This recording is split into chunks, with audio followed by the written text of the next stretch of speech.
Welcome to the Week in Review, for the week of 21st to 25th of August 2023. Summary.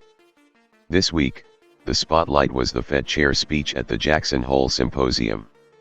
No news, they are data dependent and we will have to wait. The speech was neutral, in my opinion. In the US, new orders for manufactured durable goods plummeted by 5.2% in July 2023, the sharpest decrease since the aftermath of the COVID-19 outbreak in April 2020, driven by a significant drop in demand for transport equipment.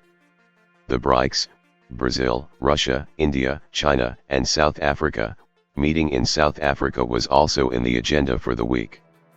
The summit was held in Johannesburg, August 22 to 24, 2023. Vladimir Putin attended the meeting virtually. Xi skipped the event, despite the presence of counterpart Cyril Ramaphosa of South Africa, Brazilian President Luiz Inácio Lula da Silva and India's Prime Minister Narendra Modi. Xi's remarks were delivered by Chinese Commerce Minister Wang Wentao, and it was not clear why Xi, who had a meeting with host Ramaphosa earlier in the day, did not attend.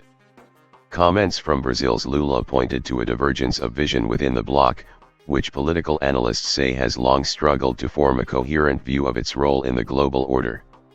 We do not want to be a counterpoint to the G7, G20, or the United States, Brazil's Lula said on Tuesday during a social media broadcast from Johannesburg. We just want to organize ourselves. Beyond the enlargement question, boosting the use of member states' local currencies in trade and financial transactions to lessen dependency of the US dollar is also on the summit agenda. The objective, irreversible process of de-dollarization of our economic ties is gaining momentum, Russia's Putin said in a pre-recorded statement. South African organizers say there will be no discussions, however, of a common BRICS currency, an idea floated by Brazil as an alternative to dollar dependence. 6 countries are set to join the group in 2024, Iran, Saudi Arabia, the United Arab Emirates, Argentina, Egypt, and Ethiopia. The move, which will more than double the size of the bloc, will likely throw more scrutiny on Beijing's political influence in the Persian Gulf. Recently, questions have been raised about whether BRICS is taking an anti-West turn under the influence of China and Russia, amid Beijing's deteriorating relationship with the United States and Russia's standoff with the West over the war in Ukraine. Now, a brief word about the post-COVID recovery projects ongoing in Europe. To support the EU member states in recovering from the COVID-19 pandemic, the EU has launched an unparalleled stimulus package. Adopted on December 14, 2020, the European Union Recovery Instrument, NextGenerationEU, is worth a total of €750 billion. For the countries that have been hit particularly hard, the instrument is an important pillar to recover from the economic crises initiated by the COVID-19 pandemic and intensified by the energy crisis after the Russian invasion of Ukraine. Many of the experts from countries that are beneficiaries of NextGenerationEU express substantial concerns about the implementation of the package.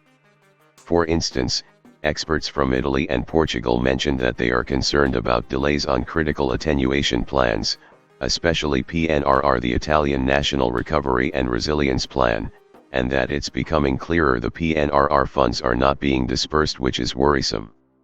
Those quotes exemplify the importance of the NextGenerationEU funds for targeted regions, especially regarding the intended, structural, transformation of local economies.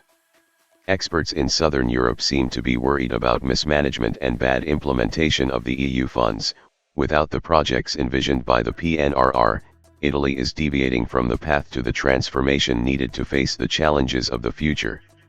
For instance, digitalizing the public administration system or improving non-university post-secondary vocational and technical training.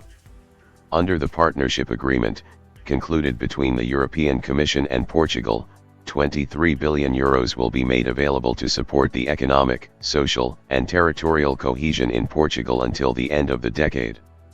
These funds will help develop a more diversified, innovative and competitive economy, with a strong focus on the green and digital transition of the country, in line with key EU priorities. The funds should also promote balanced territorial development between different regions and between rural and urban areas, notably to ensure a better access to essential services. Let's see whether these funds are going to improve the weaker economies and make them more competitive in the upcoming years or not. Regarding the financial markets. For the week, the main stock market indices are up, with the Nasdaq 100 gaining 1.7%, the S&P 500 up 0.8%, and the Russell 2000 down 0.3%. Gold gained 1.4%, and silver 6.5%. The barrel of WTI dropped 1.7% and seems like it's going to continue around the $80 per barrel in the near future. Bitcoin was unchanged and is still around 26,000 USD. The relative strength of the US dollar rised 0.7%, and bond yields decreased on the long end, 4.24% for the 10-year and 4.29% for the 30-year US bonds. The US bond yield curve is peaking at 5.59% in 6 months from now. Comment.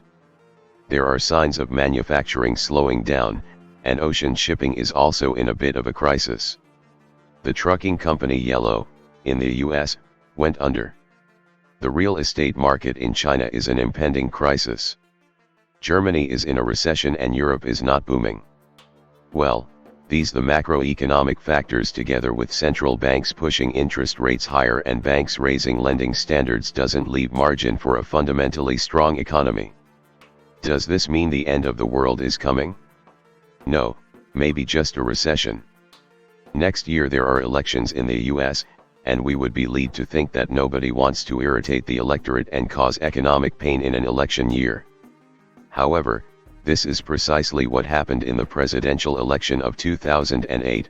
Barack Obama was elected to help solve the financial crisis. History doesn't repeat, but it rhymes.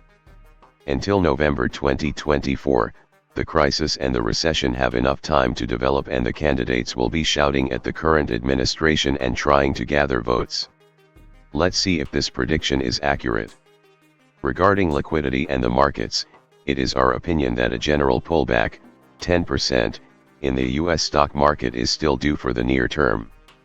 Later in the year, fundamental factors will determine the direction of the markets. Recommended videos. Mastering the Market Cycle, by Howard Marks. The Retirement Crisis Balloons, Robert Kiyosaki, Ted Seidel. How the 1% Build Wealth, Copy These Millionaire Habits, Alex Hormozzi.